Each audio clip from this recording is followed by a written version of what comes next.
It was 2:30 in the morning when I caught a stranger in my kitchen.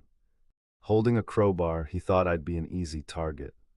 What he didn't know is that I'd spent 20 years as a Navy SEAL. And I was about to give him two choices: walk out or get wrecked. I've never been the type to scare easily. At 51, I was retired, living a quiet life in a small house on the edge of town. My daughter Claire had insisted on installing a security camera system when she visited last year. I told her it was unnecessary, overkill. But that night, that little blinking red light in the corner of my kitchen ended up being the most important thing in the room. I had gotten up for a glass of water when I noticed movement by the counter. My instincts kicked in instantly: slow my breathing.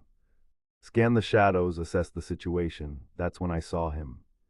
A young guy, couldn't have been more than 20. He was gripping a crowbar like it was a sword. His hands were shaking, his breathing was all over the place. Amateur. I didn't panic, didn't raise my voice. I stepped into the light and said, calm and steady, "You've got two choices, son. You walk out that door right now.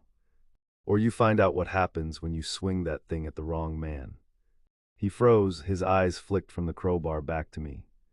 The silence in the room was heavy, broken only by the hum of the refrigerator and that steady blink from the security camera Claire had set up. I could see it in his face. His pride was about to make him do something stupid. "Don't be stupid," I warned. "I can already see 5 ways to take that crowbar out of your hands before you blink." But stupidity won. He lunged at me, swinging with everything he had.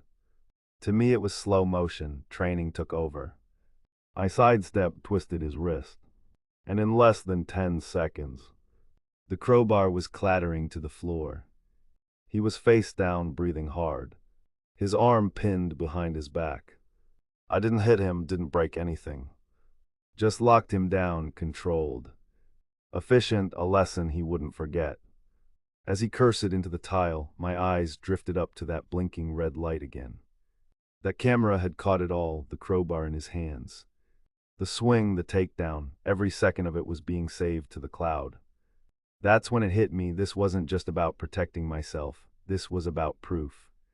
The kid could have claimed he was lost. He could have lied and said I attacked him first. But with that footage, there was no way out. I pulled out my phone and called it in.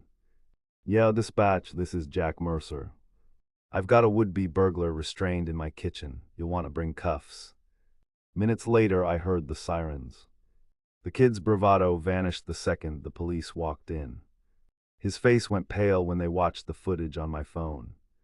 "Crystal clear," one officer said. "Kid's cooked." The burglar tried to sputter excuses. But it didn't matter. That red blinking dot had sealed his fate. He wasn't just caught, he was recorded, time-stamped, and finished. For me, the real revenge wasn't in pinning him to the ground.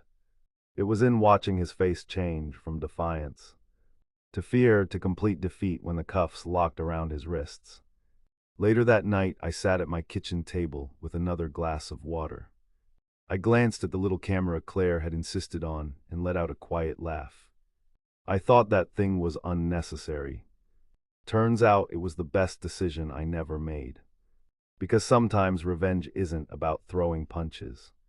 Sometimes it's about letting the evidence do the work. If that instant karma made you smile, hit that like button and tell me in the comments what's the most satisfying justice you've ever seen.